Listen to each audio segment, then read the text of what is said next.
Hello po, Dengue Alert. Alagaan ang pamilya. Buelva po uli. Dumarami na naman ang kaso ng dengue sa ngayon, kaya kilalanin ang mga sintomas bago mahuli ang lahat.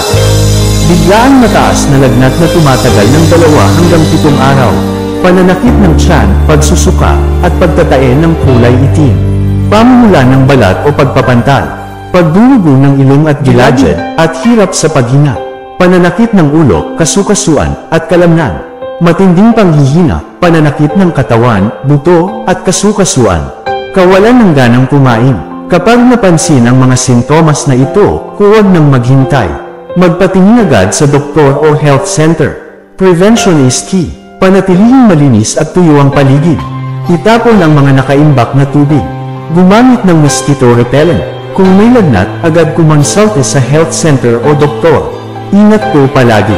God bless po.